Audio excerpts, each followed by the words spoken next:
ரணில் விக்ரமசிங்க அவர்கள் எதிர்பார்க்கவில்லை. நாமல் ராஜபக்ஷ அவர்கள் விட்ட இந்த முட்டு ஒரு வேட்பாளரை களமிறக்குவார்கள். தமிழ் மக்கள் அவசரப்படக்கூடாது, விசேடமாக மட்டக்களப்பு மாவட்ட மக்கள் அவசரப்படக்கூடாது. எனக்கு என்னுடைய முன்மொழிகளை நிராகரித்து சாணக்கியனுக்கு கொடுக்கக்கூடாது என்று சொன்ன பிள்ளையான் ஜனானுடைய முன்மொழிகளை ஏற்றுக்கொண்டவர். ஜனாதிபதி செயலகத்துக்குள்ள சத்தியகிரக செய்து வரலாம். சாணக்கியனுக்கு இந்த மிச்ச காசை கொடுக்காதீங்க. என்ன கேவலமான வேலைகள். இதை தானே நாங்களும் ஆரம்பத்தில் சொல்றோம். இந்த முட்டாள்தனமான வேலையை செய்ய வேணாம் என்று நான் ஆரம்பத்தில் சொல்றேன். இன்னொரு வேட்பாளரை வெல்ல வைக்கிறதுக்காக இந்த வாக்குகளை தடுக்கிற ஒரு விடயமாக அனைத்து விதமான பிரச்சனைகளுக்கும் 11 நாட்களில் தீர்வு காண ஸ்ரீ மாரியம்மன் ஜோதிட நிலையம். தொடர்புகளுக்கு 0091 990 816 585 6. அனைவருக்கும் தெரியும், தற்பொழுது நாட்டிலே ஒரு ஜனாதிபதி தேர்தலுக்கான சூடு பிடித்து கொண்டிருக்கு. இன்னும் சரியாக சூடு பிடிக்கல, இப்பான் சூடு பிடிக்க ஆரம்பித்திருக்கு. அந்த வகையில் எங்களுடைய மாவட்டம் சார்ந்த சில கருத்துகளையும் இந்த இடத்துல முன்வைக்கலாம்னு நினைக்கிறேன். குறிப்பாக இந்த ஜனாதிபதி தேர்தலை பொறுத்தளவிலே பிரதானமான 3 வேட்பாளர்கள் இருக்கிறார்கள். ரணில் விக்ரமசிங்க, சஜித் பிரேமதாஸ், அன்றகுமார் திசாநாயக் என்று. அத்தோடு நாமல் ராஜபக்சரும் போட்டி போடுறார். அந்த வகையிலே இம்முறை அனைவருக்கும் தெரிந்த விடயம், தெற்கிலே இருக்கும் வாக்குகள் சிதறி சின்ன பின்னமாக போகக்கூடிய ஒரு சூழல். அந்த வகையிலே தமிழ் மக்களுடைய வாக்குகளுக்கு ஒரு கூடிய பெறுமதி இம்முறை உருவாகியிருக்கு. அதுலேயும் கிழக்கு மாகாணத்தை பொறுத்தவரையிலே, கிழக்கு மாகாணத்திலே மட்டக்களப்பு மாவட்டத்திலே தான் அதிகூடிய அளவு தமிழ் மக்களுடைய வாக்கள் இருக்கின்றது. ஏனைய 2 மாவட்டங்களை எடுத்தால் மூவின மக்களும் வாழும் மாவட்டங்கள். மட்டக்களப்பு மாவட்டத்திலே தான் அதிகளவான அந்த தமிழ் மக்களுடைய வாக்கள் இருக்குது. அப்போ கிழக்கு மாகாணத்தை பொறுத்தளவிலே தமிழ் மக்கள், மட்டக்களப்பு மாவட்டத்தை சேர்ந்த தமிழ் மக்கள் மிக பிரதானமாக இந்த தேர்தலிலே கவனமாக சிந்தித்து நாங்கள் வாக்களிக்கணும். அந்த வகையிலே இலங்கை தமிழரசு கட்சி ஆகிய நாங்கள் நேற்று முன்தினம் மட்டக்களப்பு மாவட்டத்தினுடைய மாவட்ட பிரதேச தொகுதி கிளை மற்றும் மகளிர் அணி, வாலிபர் அணி இந்த உறுப்பினர்களை அழைத்து நாங்கள் அவங்களுடைய கருத்துக்களை நாங்கள் உள்வாங்கியிருந்தோம். அந்த வகையிலே வருகை தந்தவருடைய பெருமளவானவருடைய கருத்துகள் நாங்கள் ஆராய வேணும். தேர்தல் ஆரம்பித்திருக்கு, தேர்தல் விஞ்ஞாபனங்கள் வெளியிடப்படவில்லை. அந்த வகையிலே அதை நாங்கள் ஆராய்ந்து கட்சியிலே நாங்கள் இந்த தீர்மானங்கள் எடுக்க வேணும். அத்தோடு மாவட்டத்திலே இருக்கிற மாவட்ட கிளையினுடைய முடிவுகளையும் நாங்கள் மத்திய செயற்குழுக்களை அதை அந்த செய்தியை கொண்டு செல்ல வேணும் என்ற அடிப்படையிலே நேற்றைய தினம் வவுனியாவிலே நடந்த மத்திய செயற்குழுவிலே அந்த எங்களுடைய மாவட்டத்தை சொன்ன விடயங்களை பிரதானமாக சொல்லியிருக்கிறேன். அதிலே பொது வேட்பாளர், தமிழ் வேட்பாளர் என்று அழைக்கப்படுறவர், அவரை அந்த பொது வேட்பாளர் என்ற விடயத்தை நாங்கள் இதுக்கு மேலே பேசிய அவசியம் இல்லை என்ற அளவுக்கே மட்டக்களப்பிலே நான் எங்களுடைய மாவட்ட கிளை உறுப்பினர்களே அந்த கூட்டத்திலே கிட்டத்தட்ட 33 பேருக்கு அளவாக மாவட்ட உறுப்பினர் கலந்து கொண்டவங்கள். அந்த உறுப்பினர்களுடைய பெருமளவானவருடைய கருத்து இந்த பொது வேட்பாளர்ன்றது பெரும்பான்மையானவர்களில் ஒருவரை தவிர ஏனைய அனைவரும் இந்த பொது வேட்பாளர் என்ற விடயம் இந்த மாவட்டத்துக்கும் இந்த மாகாணத்துக்கும் வடக்கு கிழக்கில் தமிழ் மக்களுக்கும் தேவையில்லாத ஒரு விடயம் என்றதை சொல்லப்பட்டது. அதை நாங்கள் மத்திய செயற்குழுவிலே நேற்று சொல்லியிருந்தோம். அதுக்கு அமைவாக மத்திய செயற்குழுவிலேயும் தீர்மானங்கள் நேற்று அறிவிக்கப்பட்டது. கட்சி இதுவரைக்கும் ஒரு தீர்மானம் எடுக்காத நிலையிலே கட்சியிலே இருக்கிற உறுப்பினர்கள் எந்த ஒரு வேட்பாளர், அது ரணில் விக்ரமசிங்கவாக இருக்கலாம், நாமலாக இருக்கலாம், சஜித்தாக இருக்கலாம், அன்றகுமாராக இருக்கலாம், ஏன் அரியநேந்திரனாக கூட இருக்கலாம், எந்த ஒரு வேட்பாளருக்கும் ஆதரவாக அந்த கூட்டங்களிலே கலந்து கொள்வது, தவித்து கொள்வது நல்லது. ஏனென்றால் நாங்கள் எந்த வேட்பாளருக்கு ஆதரவு என்று நாங்கள் கட்சி தீர்மானம் எடுக்க முதல் கட்சி உறுப்பினர்கள் மட்டக்களப்பு மாவட்டத்திலே விசேடமாக நான் நினைக்கிறேன் மட்டக்களப்பு மாவட்டத்தை சேர்ந்த ஒருவர் எங்களுடைய மாவட்டங்களினுடைய உபசெயலாளராக தான் அவர் இப்பயும் இருக்கிறாரா இல்லைன்னு சொல்ல தெரியாது என்றால் அவருக்கு விளக்கம் கோரப்பட்டிருக்கு. அவர் ஒரு வேட்பாளர் இருக்கிறபடினால சில நேரம் கட்சி அங்கத்தவர்களுக்கு ஒரு சில குழப்பங்கள் வரலாம். மாவட்டங்களை, பிரதேசங்களை, தொகுதிகளை மக்களுக்கு தெரிஞ்சாலும் கட்சி அங்கத்தவர்களுக்கு சில குழப்ப நிலைகள் வரலாம். இவர் கட்சியை சேர்ந்தவர் இந்த நிலப்பாட்டில் இருக்கும்படினால் கட்சி இதுக்கு ஆதரவு, கட்சி இந்த பொது வேட்பாளர் விடயத்துக்கு ஆதரவுன்றதை இதுவரைக்கும் தெரிவிக்கவில்லை. அதிலே கட்சியிலே இருக்கிற அங்கத்தவர் மிக தெளிவாக அதை உணர வேண்டும். அவர் தன்னுடைய தனிப்பட்ட விருப்பத்திலே சில கட்சியுடன் இணைந்து இந்த வேட்பாளரை களமிறங்கியிருக்கிறாரே தவிர இது கட்சியினுடைய ஆதரவுடன், கட்சியினுடைய அனுசரணையுடன், இல்லாட்டி கட்சியினுடைய விருப்பத்துடன் போன ஒரு விடயம் அல்ல. அந்த வகையிலே நாங்கள் கட்சியாக ஒரு தீர்மானம் எடுக்கும் வரைக்கும் கட்சியை சேர்ந்தவர்கள் அன்றகுமார திசாநாயக்கோட மேடையிலையும் வரக்கூடாது, அவருடைய கூட்டங்களில் கலந்து கொள்ளக்கூடாது, சஜித் பிரேமதாசர் கூட்டத்தை கலந்து கொள்ளக்கூடாது. அதே போல் இன்னொரு வேட்பாளராக களமிறங்கியிருக்கிற அரியநேந்திரன் அவருடைய அந்த கூட்டங்களையும் கலந்து கொள்வது கட்சியினுடைய தீர்மானத்துக்கு மாறான விடயமாக இருக்கும். கட்சி எதிர்காலத்தில் தீர்மானம் எடுத்தால் அதுக்கு பிறகு அதை யார் ஆயலாம்ன்றது இந்த இடத்தை சொல்ல வேணும். அத்தோடு நேற்றைய தினம் மாலையிலே நான் பார்த்திருந்தேன், இந்த பொது கட்டமைப்பு என்று சொல்லி இந்த பொது வேட்பாளர் என்ற விடயத்தை தான் முதலாவது சொன்னதாகவும், அது குருக்கள் மடத்திலே ஒரு புத்தக வெளியிலே சொன்னதாகவும், அந்த விடயத்தை நாங்கள் கையில் எடுத்திருக்கிறோம் என்று சொல்லி மட்டக்களப்பு மாவட்டத்தினுடைய என்னுடைய சக பாராளுமன்ற உறுப்பினர் ஜனானன் அவர்கள் நேற்றைய தினம் மின்னல் நிகழ்ச்சியிலே சொல்லியிருந்தார். அவர் அதோடு சேர்த்து சொல்கிறார், நாங்கள் இந்த பொது வேட்பாளர் விஷயத்தை ஆதரவு வழங்கினால் அன்றகுமார திசாநாயக் அவர்கள் 50,000 வாக்காளர் வெற்றி பெறுவாராக இருந்தால் அதை பற்றியும் நாங்கள் யோசிக்க வேண்டும். ஏனென்றால் நாங்கள் தமிழ் மக்களோட வாக்கை பிரித்து அன்றகுமார திசாநாயக்க தலைவராக்கி விட்டுட்டோம், அதுக்கு நாங்கள் மக்களுக்கு பதில் சொல்ல வேண்டியவர்களாக இருப்போம் என்றதையும் சொல்கிறேன். இதை தானே நாங்களும் ஆரம்பத்தில் சொல்கிறோம், இந்த முட்டாள்தனமான வேலையை செய்ய வேணாமண்டு. மட்டக்களப்பு மாவட்டத்திலையும் சரி வடக்கு கிழக்கு இருக்கிற தமிழருடைய வாக்கை நான் ஆரம்பத்திலிருந்து சொல்கிறேன், இன்னொரு வேட்பாளரை வெல்ல வைக்கிறதுக்காக இந்த வாக்குகளை தடுக்கிற ஒரு விடயமாக இந்த விடயம் ஆரம்பிக்கப்பட்டது. நான் நினைக்கிறேன் அது ரணில் விக்ரமசிங்கவாக இருக்குமா என்று தெரியாது. ஏனென்றால் ரணில் விக்ரமசிங்க அவர்கள் எதிர்பார்க்கவில்லை நாமல் ராஜபக்ச அவர்கள் உட்பிட்ட இந்த மொட்டு ஒரு வேட்பாளரை களமிறக்குவார்கள் என்று. ரணில் விக்ரமசிங்கனுடைய மனதிலே இருந்தது ஜனாதிபதி தேர்தல் மொட்டு தனக்கு ஆதரவு வழங்கும் என்று. அவ்வாறான நேரத்திலே அதிதீவிர போக்குள்ள இல்லாட்டி தமிழ் மக்களுடைய மத்தியிலே தீவிரமான நிலப்பாடு உள்ளவர்கள் எக்காரணத்தை கொண்டும் ராஜபக்ச இணைந்திருக்கும் ஒரு குழுமத்துக்கு வாக்களிக்க வாய்ப்பில்லை என்று தெரியும். அந்த காரணத்தினால் அந்த வாக்குகளை பிரிக்கிறதுக்காக அவர் அதை செய்தாரா என்ற சந்தேகம் ஆரம்பத்திலிருந்தே நான் சொல்லிக் கொண்டு வருகிறேன்.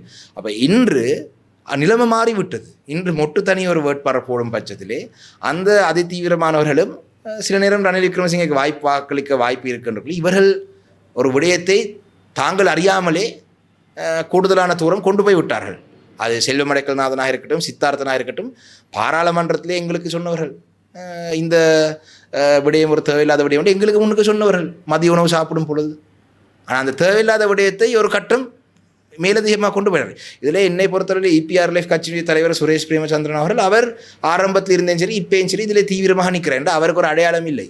அவர் ஒரு மக்களால் நிராகரிக்கப்பட்டு அவர் மக்களால் தூக்கி எறியப்பட்டு இன்று கட்சி தலைவர் என்று சொல்கிறார். அந்த கட்சியிலே எத்தனை பேர் இருக்கிறாங்க, ஒரு பிரதேச சபை உறுப்பினர் கூட உருவாக்கக்கூடிய நிலையில் இருக்கிறாங்களன்ற சந்தேகம் எனக்கு இருக்குது. அப்போ அவரை போலவர்களுக்கு இது ஒரு அடையாளம். அதே போல் தங்களை கட்சி தலைவர் என்று அழைத்து கொண்டு ஒரு பெயர் பலகையை வைத்து கொண்டு திரிகிறவர்களுக்கும் ஒரு அடையாளம் இல்லாத நிலை. அப்போ இது ஒட்டுமொத்த தமிழினத்தினுடைய எதிர்காலத்தை அடகு வைத்து தாங்கள் ஒரு அடையாளத்தை உருவாக்குற செயல்பாடு. அதிலே இன்று கோவிந்தன் கருணாகரன் ஜனா அவர்கள் சொல்கிறார், சில நேரத்திலே எங்கட வாக்கு பிரிக்கிறதால அன்றகுமார் வந்தால் என்றால் இப்போ என்ன சொல்ல வரார்கள், சில நேரத்திலே இந்த பொது வேட்பாளர் விஷயத்திலே அவங்க பின்வாங்கக்கூடிய ஒரு சூழல் தெரிகிறது. ஏனென்று சொன்னால் ஆரம்பித்தது வேறு நோக்கம், ஆரம்பித்த நோக்கம் இனி தேவைப்படாது. அப்போ நாங்கள் என்ன செய்ய வேணும், எங்களுக்கு இந்த ஆரம்பித்தவர்களுக்கான அந்த ஆதரவை நாங்கள் வழங்க வேணும் என்று கூட இருக்கலாம். அந்த வகையிலே இதிலே போய் இந்த பொறிக்குள்ளே தலையை கொடுத்தவர் அவரும் யோசிக்க வேணும். ஆனால் அவர்களுக்கெல்லாம் இதை யோசிக்க வேண்டிய அவசியம் இல்லை. இனி அவங்க தேர்தலில் ஈடுபட்டு மக்களால் தூக்கி எறியப்பட்டு அரசியலிலே ஒதுக்கப்பட்ட நிலையில் இருக்கிறவர்கள் இதற்கு பின்னால் செல்வதுன்னா இனி இதுக்கு மேலே என்ன நமக்கு நடக்க போகுது. ஆனால் அப்படி இல்லை, நாங்கள் இளைஞர்கள் எங்களுக்கு பதில், நாங்கள் இனி எதிர்வரும் சமுதாயத்துக்கு பொறுப்பு சொல்லுறவர்களாக நாங்கள் இருக்கிறோம். நீங்கள் உங்களோட காலத்தை கடத்து விட்டு போயிடுவீங்கள். எதிர்வரும் சமுதாயத்துக்கு நாங்கள் தான் பதில் சொல்ல வேண்டியதாக வரும். ஏனையா இவ்வாறான ஒரு முட்டாள்தனமான தீர்மானத்தை 2024ஆம் ஆண்டு எடுத்த பொழுது ஏன் நீங்கள் மௌனமாக இருந்தீர்கள் என்று ஒரு கேள்வி நமக்கு தான் வரும். அந்த வகையில் இதை நாங்கள் பதிவு செய்து வைக்க வேணும். மட்டக்களப்பு மாவட்டத்திலே போகும் இடமெல்லாம் இது என்னதுக்கு இந்த தேவையில்லாத வேலை எடுத்திருக்கிறீர்கள் என்ற ஒரு கருத்து. அப்போ நாங்கள் இது நாங்கள் எடுக்கவில்லை. அதாவது இன்று தமிழ் தேசியம் என்று சொல்லித்தான் இவர்கள் சொல்கிறார்கள். ஆனால் அந்நிய சக்திகளுடன் சேர்ந்து 80களிலே தமிழ் தேசியம் ஒரு தமிழீழம் வருவதற்கு தடையாக இருந்தவர்கள் தான் இன்று இந்த பொது வேட்பாளர் இருக்கிறார்கள். காட்டி கொடுப்பு செய்தவர்கள், இராணுவத்துடன் சேர்ந்து சாக்கு போட்டு காட்டி கொடுத்தவர்கள் இன்று இவ்வாறானவர்கள் தான் இருக்கிறார்கள். அந்த வகையிலே இதிலே இன்னும் பல விடயங்களை நாங்கள் சொல்ல வேண்டும். நீங்கள் கேள்வியாக கேட்டாலும் பதில் சொல்ல தயார் என்றால் இந்த 60 கோடி விடயங்களை பற்றியெல்லாம் நான் அண்மையிலே கொழும்பிலே ஒரு ஊடகத்திலே வைத்து சொன்னேன். ஆனால் மட்டக்களப்பு ஊடகவியலாளர் என்ற வகையிலே உங்களுக்கு சில சந்தேகங்கள் இருக்கலாம். ஏனென்று சொன்னால் நீங்கள் தான் அந்த அந்த எனக்கு எதிராக சொன்ன அந்த செய்தியும் இதிலே இன்னொரு விடயம் நேற்றைய தினம் ஜனான அவர்கள் சொல்றார், இது இந்த 60 கோடி கதை ஒளிச்சி மறைச்ச கதை. அவரே சொல்றார், சாணக்கியன் தம்பி தான் முதலாவது முறையாக தனக்கு இந்த நிதி ஒதுக்கப்பட்டதுங்கிற. உண்மைதானே, நானே என்ன வீட்டை கொண்டு போகிறதுக்கு அந்த நிதி ஒதுக்கப்பட்டது. அந்த நிதி ஒதுக்கப்பட்டு கடிதங்கள் போய் இப்போ ஒப்பந்தங்கள் செய்து வேலையில் ஆரம்பிக்கிற கட்டத்தை இருக்கிறார்கள். அந்த வகையிலே இதுதான் சாராம்சம். தமிழ் மக்கள் அவசரப்படக்கூடாது, விசேடமாக மட்டக்களப்பு மாவட்ட மக்கள் அவசரப்படக்கூடாது. இன்று நீங்கள் பார்த்தீங்களன்னு சொன்னால் இஸ்லாமிய சகோதர பாராளுமன்ற உறுப்பினர் இரு பக்கத்திலே இருக்கிறார்கள். சஜித் பிரேமதாஸ் அவர்களுடன் ரிஷாட் பதூதீன் அவர்களும் ஹக்கீம் அவர்களும் இருக்கிறதாக சொல்லப்படுது. அதே நேரத்திலே ரணில் விக்ரமசிங்க தரப்பிலே நசீர் அகமட், அலி சாஹிர் மௌலானா, அத்தாவுல்லா, ஹரிஸ் அவர்களும் அங்கால போகிறதுக்கான வாய்ப்பு இருக்கு, உத்தியோகபூர்வமாக போகவில்லைன்னு சொல்கிறப்ப இஸ்லாமிய சகோதரர்கள் இரு பக்கத்திலேயும் இருக்கிறார்கள். அப்போ அந்த அபாரான ஒரு நிலையிலே மட்டக்களப்பு மாவட்டத்திலையும் சரி கிழக்கு மாகாணத்திலையும் சரி எங்களுடைய தமிழ் மக்களுடைய எதிர்காலத்துக்கு என்ன நன்மை, இது ஒட்டுமொத்த வடக்கு கிழக்கு மக்களுடைய நன்மையை கருதி அதுக்குள்ளே நிச்சயமாக தமிழ் மக்களுக்கு மட்டக்களப்பு மாவட்டத்திலே எது நல்லதென்றும் அந்த கட்சி இருக்கிற தீர்மானத்திலே உள்வாங்க வேண்டுமென்றதிலே நான் மிக கவனமாக இருக்கின்றேன். அந்த வகையிலே தான் நேற்றைய தினம் கூட்டத்தில் தீர்மானிக்கப்பட்டது. பிரதானமாக இந்த தேர்தலில் போட்டி போட்டிருக்கிற 3 பேருடைய தேர்தல் விஞ்ஞாபனங்களை பார்ப்போம். அதில் என்ன வருதுன்றதை பார்த்து நாங்கள் தீர்மானம் எடுக்கிறார்ன்றது எங்களுடைய கிளிநொச்சி யாழ் மாவட்ட பாராளுமன்ற உறுப்பினர் ஸ்ரீதரன் அவரும் அதை சொல்லியிருந்தார். அந்த வகையிலே நாங்கள் பொறுத்திருந்து பார்ப்போம். மட்டக்களப்பு மாவட்ட மக்கள் தயவு செய்து அவசரப்பட வேண்டாம். இன்னும் காலம் இருக்குது. 21ஆம் தேதி தேர்தல். நமக்கு முடிவெடுக்கிறதுக்கு ஒரு 24 மணி நேரம் தேவையா? நாங்கள் ஒரு மிக சரியான நேரத்திலே நாங்கள் இந்த பதிலை சொல்லுவோம். இதை நான் ஏன் சொல்கிறேன் என்று சொன்னால், நான் இன்று காலையிலே கூட ஒரு இடத்தை போயிருந்த நேரத்திலே ஒரு திறப்பு விழாக்க போயிருந்தேன். அந்த இடத்துல கேட்குறார்கள், கட்சி என்ன, நீங்கள் என்ன முடிவுன்னு நான் கேட்டேன். நீங்கள் என்ன முடிவுன்னு பார்த்துட்டு இருக்கிறோம்ன்றாங்க. நேற்று வவுனியாவிலே காலையிலே உணவு சாப்பிட ஒரு சைவ உணவகத்துக்கு போயிருந்தேன். அங்கே நான் கேட்டேன், சும்மா என்ன மாதிரி ஜனாதிபதி தேர்தல் அதை தானே நீங்கள் சொல்கிறீங்களே, கெதியா சொல்லுங்க, அப்பா நாங்கள் வேலை செய்கிறோம். மக்கள் மத்தியிலே இலங்கை தமிழரசு கட்சியினுடைய முடிவுக்காக மக்கள் பார்த்து கொண்டிருக்கிறாங்க. அந்த முடிவை நாங்கள் சரியான நேரத்தை மக்களுக்கு அறிவிப்போம். உண்மையிலே ஜனானனுக்கு கிடைச்சது போல புள்ளையான் அவர்கள் டிசிபி ஃபண்டிங் எனக்கு தரல. பன்முகப்படுத்தப்பட்ட நிதி என்று சொல்லி மட்டக்களப்பு மாவட்டத்தில் ஒதுக்கப்பட்ட காசில் புள்ளையான் ஜனானனுக்கு கொடுத்தவர். புள்ளையானுக்கும் ஜனானுக்கும் நல்ல உறவு இருக்கா இல்லையான்றது அது மக்கள் தீர்மானிக்கட்டும். ஏனென்றால் எனக்கு என்னுடைய முன்மொழிகளை நிராகரித்து சாணக்கியனுக்கு கொடுக்கக்கூடாது என்று சொன்ன புள்ளையான் ஜனானுடைய முன்மொழிகளை ஏற்றுக்கொண்டவர். அவருக்கும் இந்த அந்த அந்த 5 கோடி ரூபா அந்த நிதியிலையும் அதை தாண்டி இன்னொரு 5 கோடி ரூபா அவர் ஒரு கிராமத்துக்குள்ளே மட்டும் சென்று அந்த நிதியை போட்டிருக்கிறார். நான் அவ்வாறு ஒரு கிராமத்துக்குள்ளே கூடிய நிதி நான் போட்டு எல்லா சமனாக பரவலாக போட்டிருக்கேன். சில கிராமங்களுடைய சனத்தொகையின் அடிப்படையில் கூட குறைய போட்டிருக்கலாம். அவர் ஒரே ஒரு கிராமத்துக்கு அந்த மேலதிகம் அந்த 5 கோடியும் போட்டிருக்கிறார். அப்போ ஜனா அவர்களுக்கு 10 கோடி ரூபா பன்முகப்படுத்தப்பட்ட 5 கோடி ரூபா புள்ளையான் பன்முகப்படுத்தப்பட்ட நிதியூடாகவும் இன்னொரு 5 கோடி ரூபா ஜனாதிபதியினுடைய நிதியூடாகவும் கிடைக்கப்பட்டது. எனக்கு நான் ஜனாதிபதியை சந்தித்த பொழுது நான் முதலாவது முறையாக நான் 5 கோடி ரூபாட முன்மொழியில் கொடுத்தேன். அதுவும் ஜனாதிபதி செயலகமூடாகத்தான் மட்டக்களப்பு மாவட்டத்துக்கு வந்தது. அதே போல் நான் மேலதிகமாக முன்மொழியிலும் கொடுத்திருந்தேன். அந்த முன்மொழியை நான் கிட்டத்தட்ட 596 மில்லியன் ரூபாட முன்மொழியை நான் கொடுத்திருந்தேன். அதிலே ஜனாதிபதி செயலகத்தால் அந்த 596 மில்லியன் ரூபாய்க்கு அனுமதி வழங்கப்பட்டது. அதிலே 400 மில்லியன் தான் தரப்பட்டது. அதுக்குரிய காரணம் வியாலேந்திரன், புள்ளையான், நான் ஜனானனும் இப்போ கதையை பார்த்தா அவரும் இதுக்குள்ளே சேர்ந்து போயிருப்பார் நினைக்கிறேன். அங்கே போய் ஜனாதிபதி செயலகத்துக்குள்ளே சத்தியகிரக செய்து வரலாம். சாணக்கியனுக்கு இந்த மிச்ச காசை கொடுக்காதீங்கண்டு. என்ன கேவலமான வேலைகள். நான் என்ன 596 மில்லியன் வந்தால் 196 மில்லியன் ஹம்பாந்தோட்டைக்காக கொண்டு போகிறேன். மட்டக்களப்பு மாவட்டத்துடைய அபிவிருத்தி நான் தேடி கிராமப்புறங்கள் இருக்கிற பாடசாலைகளுக்கு போட்ட காசு. இந்த நேற்றைய தினம் கூட என்ன வந்து சிப்பிமடு வவுனதீவு சிப்பிமடு ஒரு மிக பின்தங்கிய ஒரு பிரதேசம். சிப்பிமடு பாடசாலைக்கு போட்ட அந்த காசு வெட்டப்பட்டிருக்கு. அந்த நாங்கள் வந்த முன்மொழிகள் வந்ததினுடைய அடிப்படையிலே அந்த முன்மொழியை கொடுத்திருந்தோம். அப்போ தூர பிரதேசங்களிலிருந்து முன்மொழி பிந்தி தான் வந்தது. ஏன் வாகரையில் இருக்கிற எல்லா பாடசாலைகளுக்கும் 5 லட்சம் ரூபா 3 லட்சம் ரூபா ஒதுக்கப்பட்டது. வவுனதீவு டிவிஷன் இருக்கிற எல்லா கிராமவிரி சங்கம் எல்லா மகளிர் அமைப்புகளுக்கும் 3 லட்சம் ரூபா போடப்பட்டது. கதிரை வாங்குறதுக்காக இருக்கலாம், இல்லாட்டி அவங்களுக்கு தேவையில்லை பூர்த்தி செய்யறதுக்கு. இந்த காசை தானே அரசியல் காழ்ப்புணர்ச்சியின் காரணமாக கேவலம் கட்டவர்கள் போய் வெட்டி போட்டு அதையும் தவிர சாணக்கியனுக்கு ஜனாதிபதி 60 கோடி கொடுத்துருக்கிறார் என்று மொட்டையாக சொன்னால் ஜனங்கள் என்னைக்கும் சாணக்கியனுக்கு ஏதோ 60 கோடி ரூபா நான் ஏதோ இந்த பக்கத்துக்குள்ளே போட்டேன். ஆனால் தெளிவான மட்டக்களப்பு மாவட்டத்தில் இருக்கிற மக்கள் இவர்களைப் போல மடையர்கள் அல்ல. மட்டக்களப்பில் இருக்கிற மக்கள் இவர்களை விட அறிவாளிகள். அவர்களுக்கு தெரியும் இந்த 60 கோடி ரூபா அதில் 40 கோடி ரூபா பிரதேச செயலகங்களூடாக மாவட்ட செயலகம் ஊடாக தற்பொழுது அந்த கிராம மட்டங்களுக்கு அந்த ஒப்பந்தங்கள் செய்து வந்து கொண்டிருக்கு. இதிலே ஜனாதிபதி அவர்களுக்கு நான் ஆதரவு வழங்குறதால் இந்த காசு வழங்கப்பட்டதா என்று நீங்கள் நேரடியாக கேட்ட கேள்விக்கு ஜனாதிபதி அவருக்கு எந்த ஒரு வாக்குறுதியும் வழங்கவில்லை. நான் பகிரங்கமாக சொல்லலாம், எனக்கு போய் சொல்ல வேண்டிய அவசியம் இல்லை, பயமும் இல்லை. ஜனாதிபதி அவருக்கு நான் சொல்லியிருக்கிறேன், நீங்கள் தமிழரசு கட்சியினுடைய ஆதரவை எடுக்கக்கூடிய வகையான உங்களுடைய நகர்களை நீங்கள் செய்யுங்கள். அதாவது தமிழரசு கட்சி என்ன சொல்லுது, தேசிய இனப்பிரச்சனைக்கான ஒரு தீர்வு, சமஷ்டி அடிப்படையிலான ஒரு தீர்வை பற்றி பேச வேணும், வடக்கு கிழக்கு இணைந்த ஒரு தீர்வை பற்றி பேச வேணும், எங்களுடைய நிரந்தரமான அரசியல் தீர்வை பற்றி பேச வேணும்.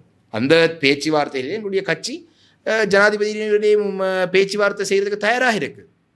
கட்சியினுடைய தீர்மானத்துக்கு மாறாக நான் இந்த காலத்திலேயும் எவரே கட்சி என்ன தீர்மானம் போடுதோ அதானே நாங்கள் தீர்மானம் எடுக்கலாம். நாங்கள் எப்படி கட்சியினுடைய இப்போ டெலோ கட்சியில் அந்த பிரச்சனை இருக்குது. டெலோவில் பாராளுமன்ற உறுப்பினர் வினோ நோகராஜலிங்கம் கட்சி முடிவு பொது வேட்பாளர், நான் அந்த முடிவு இல்லை என்று அவர் சொல்கிறார். எங்களோட கட்சியில் நாங்கள் அப்படி முடிவெடுக்க மாட்டோம் என்றதை தயவு செய்து கோவிந்தன் ஜனா கருணாகரனுக்கு இதை காட்டுங்கள். நான் அவரை வளமையாக மரியாதையாக ஜனான்னு தான் சொல்கிறது.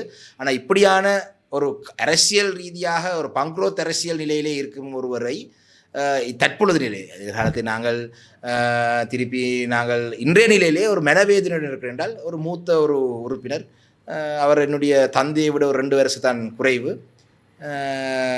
தம்பி சாணக்கியன் என்று சொல்கிறார். ஆனால் ஊடகங்களுக்கு முன்பாக என்னை பற்றி பிழையான ஒரு வகையாக இதை காட்டுவது ஒரு கவலையான ஒரு விடயம். அந்த வகையிலே மிக கீழ்த்தனமான வேலையில் ஈடுபட வேண்டாம் என்றதை தான் சொல்கிறேன். இன்னொரு விடயம், அவர் அண்மையிலே ரணசிங்க பிரேமதாசா அவர்களை பற்றியெல்லாம் காய்ச்சிருக்கார். ரணசிங்க பிரேமதாசா தனக்கு அந்த அவருக்கு எதிராக ஒரு பிரேரணை பாராளுமன்றம் ஊடாக கொண்டு வரப்பட்டது. என்ன சொல்கிறதுக்கு நம்பிக்கையில் தீர்மானம் இல்லை, அப்படியா? திருப்பி சாட்டு ஓகே. அத்தோடு இன்னொரு விடயத்தை பற்றி நான் சொல்ல வேண்டும். என்ற மக்கள் தெரிஞ்சிருக்கணும், ரணில் விக்ரம் சஜித் பிரேமதாஸ் அவருடைய தந்தை ரணசிங்க பிரேமதாஸ் அவர்களுக்கு நம்பிக்கையில்லா பிரேரணை பாராளுமன்றத்திலே வந்த பொழுது அந்த நம்பிக்கையில்லா பிரேரணை அதுக்கு என்ன சொல்கிறேன்னு தெரியாது, அவருக்கு எதிராக ஒரு பிரேரணை கொண்டு வரப்பட்டது, அவர் பொருத்தம் இல்லாதவர் என்று. அந்த நேரத்திலே ரணசிங்க பிரேமதாஸ் அவர்கிட்ட கேட்டதாம், உங்களுக்கு என்ன வேணும் என்று. அவர் எனக்கு வீரமுனையை மட்டும்தான் வேணும். நல்ல விஷயம், அவர் அப்படி சொல்லியிருந்தால் நான் பார்த்தேன். எனக்கு அந்த நேரம் 3 வயசு அப்படி தான் இருந்திருக்கும். நான் 90ஆம் ஆண்டு பிறந்தேன். அப்போ எனக்கு அவர் என்ன நடந்ததுன்னு தெரியாது. ஆனால் ஒரே ஒரு கேள்வியை கேட்க விரும்புகிறேன். என்னுடைய பார்ட்னர் அவர் சீமு ராசமாணிக்கம் ஐயா, அவர் பெலத் அசிஸ்டன்ட் ஃபுட் கண்ட்ரோலர், அவர் அடிஷ்னல் கவர்மெண்ட் ஏஜென்ட், இப்படி அரச துறையிலே பல பதவியில் இருந்தார். அதனைத் தொடர்ந்து அவர் அரசியலுக்கு வந்தார். அரசியலில் அவர் தோல்வியடைந்த காலத்திலையும் அவர் மீண்டும் அரச சேவைக்கு போய் ஒரு கடமையாக அவருடைய அரசு ஊழியரில் ஈடுபட்டார். அவருக்கு அவருடைய குடும்பத்தினர் வயல் நிலங்களை கொண்ட குடும்பம். அதே போல் என்னுடைய பாட்டி, என்னுடைய அப்பம்மா அவவும் பெருமளவு சொத்துக்களை கொண்ட எல்லா களுவாஞ்சுடி பக்கம் இருக்கிற எல்லாருக்கும் தெரியும்.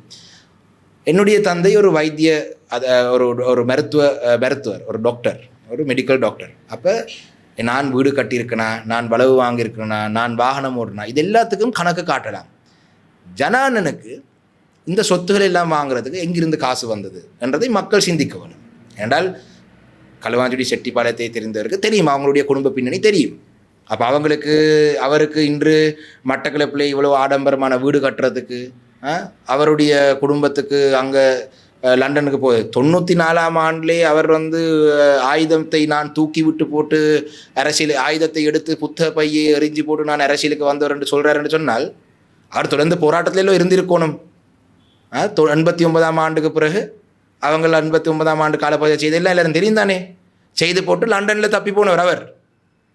அப்போ இந்த சொத்துக்கள் எல்லாம் வாங்குறதுக்கு எங்கிருந்து காசு வந்ததுன்றதை மக்கள் கேட்க வேணும்.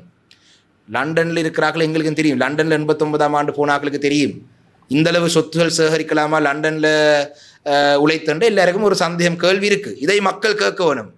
ஏனென்றால் ஏதோ நான் 60 கோடி எடுத்தது போல சொல்லி இதெல்லாம் நாங்கள் கயக்கக்கூடாதுன்றது, நாங்கள் 60 கோடி நான் எடுத்தேன்னு சொல்லி பொய்யான செய்திகளை சொன்னால் நாங்களும் மக்களுக்கு தெளிவான விளக்கங்கள் கொடுக்க வேணும். இங்கே இந்த காணி வாங்குறது எங்கிருந்து காசு வந்தது, இதெல்லாம் மக்கள் கேட்க வேணும். அவரோட குடும்ப பின்னணியை பார்த்தா எல்லாருக்கும் தெரியும். அப்படி நான் இன்றைக்கு என்ற களுவாஞ்சுடி இருக்கிற வீடு கிட்டத்தட்ட 100 வருடங்களுக்கு மேலாக ராசமாணிக்கம் ஐயாவுடைய மனைவியுடைய குடும்பத்தினர் இருந்த வீட்டிலே தான் வளவிலே தான் நான் வீடு கட்டியிருக்கிறேன். கடற்கரையிலே ஒரு வளவு இருக்கட்டும், அது ராசமாணிக்கம் ஐயாவுடைய வளவு. கண்டியிலே எனக்கு ஒரு வீடு இருக்குன்னு சொன்னால் அதனுடைய அப்பாவுடைய சொந்த உழைப்பிலே வாங்கின வீடு. கொழும்புலே எனக்கு ஒரு வீடு இருக்குன்னு சொன்னால் எல்லாருக்கும் தெரியும். களுவாஞ்சுடியிலே அந்த விக்ஸ் மரம் இருக்கிற அந்த காணியை விற்று எங்கட அப்பமா 98ஆம் ஆண்டு வாங்கின வீடுலாம் கொழும்புல இருக்குது. நான் காட்டுறேன். சரி, நீங்கள் எங்கிருந்து காட்டுங்க பார்ப்போம். முடிந்தாலும் இதுக்கு பதில் சொல்லுங்கள். நன்றி.